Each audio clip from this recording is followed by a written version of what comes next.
কোনো রকম টাকা পয়সা ছাড়াই বাসায় সুইমিং পুল বানিয়ে গোসল করলাম। সেই সাথে মানিকগঞ্জের ঐতিহ্যবাহী গামছা পিঠা তৈরি করব এই ভিডিওতে, এবং মানি প্ল্যান্ট কীভাবে এই গরমে সংরক্ষণ আমি করছি সেটা কিন্তু আজকের ব্লগে শেয়ার করবো। So please watch the video at the end. সম্ভবত তখন সকাল 7টা কি 8টা বাজে, কিন্তু রোদের অবস্থা দেখেছেন কি পরিমাণে রোদ উঠেছে। তাই ছাদে এসেছিলাম কিছু শুটকি মাছ দিতে। এর মাঝে পর্তুলিকা গাছে একটা হলুদ ফুল দেখে মনটা অনেক খুশি হয়ে গেল, কারণ আমার হলুদ কালার রংটা অনেক বেশি প্রিয়। সেই সাথে বাবার বাসা থেকে আনার পর এই পর্তুলিকা গাছে এই প্রথমবার ফুল ধরেছে। ছোট ছোট কই মাছগুলো থেকে কাটা বেছে খাওয়ার ভয়ে এই মাছগুলোকে একটু শুটকি দিয়ে নিব, তাই বাঁশের চালায় এগুলোকে সুন্দরভাবে বিছিয়ে দিচ্ছিলাম। আর এই মাছগুলো 2 দিন আগে আমার শাশুড়ি মা শুটকি দিয়েছিল। এগুলো বেশ শুকিয়েছে, আর 2-1 রোদ দিলে মোটামুটি শুকানো হয়ে যাবে। এখানে কিছু ছোট ছোট টাকি মাছ এবং আরো অন্যান্য মাছও রয়েছে, তাই ভাবলাম এই মাছগুলোকে সকাল সকাল রোদ দিয়ে আসি, এতে করে সারাদিনের রোদে বেশ মচমচে হবে। আর দেখেন বর্তমানে রোদের কি একটা অবস্থা, সকালবেলায় অনেক বেশি তাপ। লোভ সামলাতে না পেরে ফুল গাছ সহ ঘরে নিয়ে আসলাম। সেই সাথে গাছে একটু পানি দিয়ে নিলাম এবং আমার মানি প্ল্যান্ট গাছেও পানি দিয়ে নিলাম। তবে এখন পর্তুলিকা গাছের টপটা চেঞ্জ করার একদমই প্ল্যান নেই, যেহেতু এভাবে গ্রো হচ্ছে। আরও ভালোভাবে গ্রো হওয়ার পর চেঞ্জ করব। যাই হোক, সকালের নাস্তায় আজকে থাকবে গামছা পিঠা, মানিকগঞ্জের ঐতিহ্যবাহী। আর গামছা পিঠাটা কিন্তু অনেকেরই পরিচিত।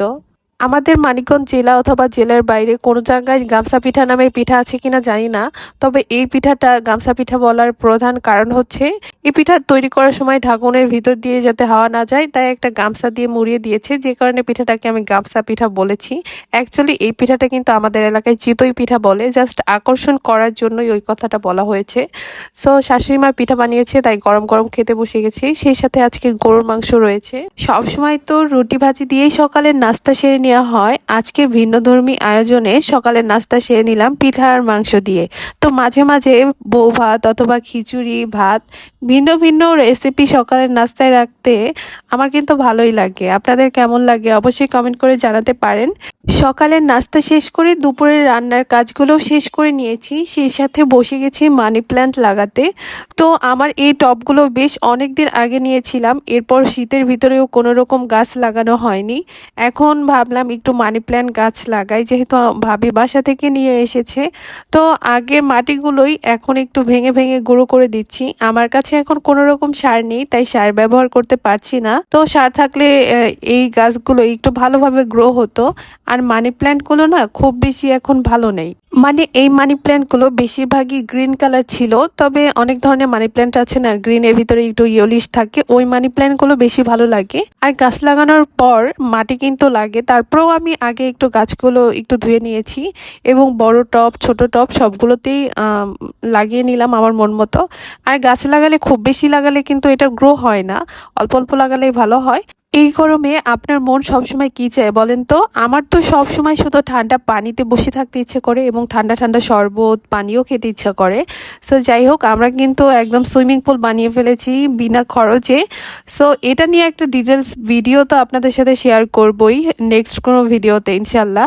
তবে সেদিন কিন্তু অনেক এনজয় করেছি আমরা, এই সুইমিং পুলে আমরা গোসল করেছি। আর এটা ছিল যেহেতু পাতালের পানি, প্রচুর পরিমাণে ঠান্ডা ছিল, আধা ঘন্টার বেশি গোসল করেছি পানিতে। আর এতক্ষণ গোসল করার কারণে মোটামুটি ঠান্ডাও লেগে গেছে আমার কণ্ঠে, কিন্তু এতক্ষণ অনেকেই বুঝতে পেরেছেন। এই গরমে কি যে একটা মুশকিলে পড়েছি, বাসায়ও ভালো লাগে না বাইরেও ভালো লাগে না। তাও তখন দুপুর প্রায় 3টা বাজে, গিয়েছিলাম একটু ডক্টরের কাছে অথবা কিছু মেডিসিন নেওয়ার জন্য, কেনার জন্য আর কি। সো সব কিছু মিলিয়ে এই দুপুরবেলা বের হতে একদমই ভালো লাগছিল না। ডক্টর দেখিয়ে এই সুন্দর একটা দৃশ্য উপভোগ করতে পেরে অনেক ভালো লাগলো, মনটা ফ্রেশ হয়ে গেল। এটা হচ্ছে মানিকগঞ্জ দেবেন্দ্র কলেজের সামনে, এদিক দিয়ে আবার হেঁটে হেঁটে আসছিলাম যেহেতু রিক্সা পাইনি। আর এই দৃশ্যটা একদম মন ছুঁয়ে যাওয়ার মতো, মানে মায়ের শাসনটা সবসময় সন্তানদের জন্য কাম্য, বড় হোক বা ছোট হোক। এখন আসলে মায়ের শাসনটাই অনেক বেশি মিস করি। সো হাঁটতে হাঁটতে সুপার শপে চলে যাই কিছু মেডিসিন নেওয়ার জন্য, আর এমনি তেমন কিছু নেওয়া হয়নি। আর দেন হচ্ছে আমি বাসায় চলে যাই, আর বাসায় যেতে যেতে আজকে কিন্তু ভিডিও থেকেও বিদায় নিতে চাই। সো দেখা হবে নেক্সট কোন ভ্লগে। আল্লাহ হাফেজ।